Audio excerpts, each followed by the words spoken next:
Si tu veux améliorer tes performances sportives grâce au repas autour de tes séances et ça avec des astuces simples à mettre en place, je t'invite à cliquer sur le premier lien dans la description pour télécharger le guide gratuit à ce propos et sinon on démarre tout de suite l'épisode.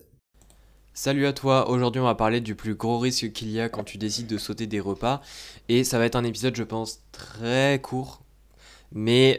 qui est important de se rappeler parce que on est tous parfois confrontés à devoir sauter des repas pour diverses raisons, c'est-à-dire on a une grosse journée, on a un événement non prévu qui se déroule et donc on va pas pouvoir manger comme prévu, enfin il y a toujours parfois des situations qui font qu'on doit sauter des repas et pour moi c'est important de comprendre on va dire le risque qu'il peut y avoir derrière pour justement tenter d'éviter ce risque là en adoptant différentes stratégies et je vais du coup te parler de ce risque en question et ce risque en question sans plus tarder c'est un risque qui concerne surtout les personnes qui n'ont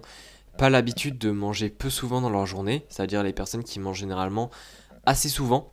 Notamment un des meilleurs exemples c'est les personnes qui prennent un goûter, qui prennent une collation l'après-midi et qui du coup quand ne prennent pas de collation ou de goûter qui ont vraiment une sensation de manque et ça peut se répercuter sur le repas du soir et généralement le repas du soir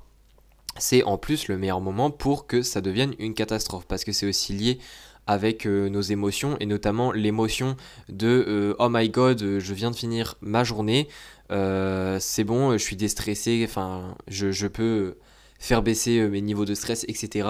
Et on va dire dans cette situation un peu de confort, de relâche, il peut être beaucoup plus simple de manger encore plus et surtout de manger des aliments qu'on n'a pas l'habitude de manger et de manger des choses de moins bonne qualité. Et justement, quand on saute un repas, ou quand même on saute une collation pour certains, ça peut nous amener au repas d'après justement à avoir encore plus faim que d'habitude et le fait qu'on ait encore plus faim que d'habitude et que ce soit une faim qu'on n'a pas souvent, ça fait qu'on va manger beaucoup plus que d'habitude et qu'on va parfois choisir des aliments qu'on n'aurait pas choisi de base, choisir des aliments moins intéressants pour notre santé, moins intéressants pour nos performances, peut-être manger de trop, donc au final avoir une mauvaise digestion après, bref ça peut amener en fait notre repas à être totalement désorienté, à ne pas respecter ce que l'on fait d'habitude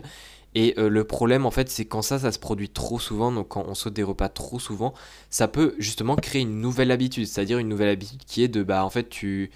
soit tu sautes ton repas ou soit carrément tu le sautes pas, mais peu importe que tu le sautes ou pas, le repas d'après sera comme si tu auras sauté ton repas. Et ça peut créer en fait des très gros déséquilibres dans l'alimentation qui peuvent venir carrément empêcher en fait tous les résultats que tu avais jusqu'à maintenant de se produire ou du moins de se terminer et ça peut même te faire régresser dans beaucoup de cas. Donc c'est pour ça que pour moi il est important de garder ce risque en tête et d'adopter certaines stratégies pour justement éviter que ça se produise. Donc première chose évidemment c'est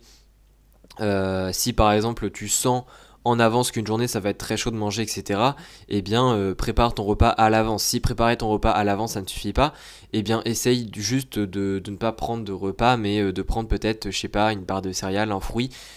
quelque chose à manger quand même mais quelque chose qui se mange très facilement. Si c'est quelque chose qui se passe de manière totalement imprévue, et peut-être que pendant cette chose-là, je sais pas, exceptionnellement, va dans un magasin et acheter un sandwich ou quelque chose comme ça,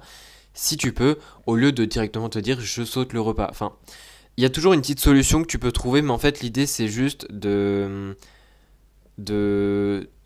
comprendre selon toi ta situation, de comprendre quels sont les scénarios qui arrivent le plus souvent qui font que tu dois sauter un repas. Et en comprenant ce scénario-là, essaye de comprendre le scénario en tant que tel pour que tu puisses créer en fait une opportunité, une option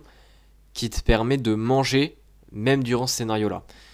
Et de manger, même si tu manges beaucoup moins que d'habitude, au moins de manger un petit quelque chose, c'est souvent beaucoup mieux que rien, plutôt que de ne rien manger du tout, et que ce soit vraiment la dégringolade, on va dire, le soir, ou à un autre moment de la journée. Donc voilà un petit peu pour cet épisode, c'est un petit peu plus un épisode préventif, mais pour moi c'est important de garder ça en tête un petit peu, parce que ça peut vite mener à de très gros dégâts, on va dire, sur le long terme, si c'est pas corrigé et pris en main. Donc n'hésite pas si tu as des questions, n'hésite pas à me contacter aussi si tu veux aller plus loin pour qu'on puisse parler de ton cas et je peux te donner plus d'astuces. Et sinon on se retrouve pour un prochain épisode. Allez, ciao.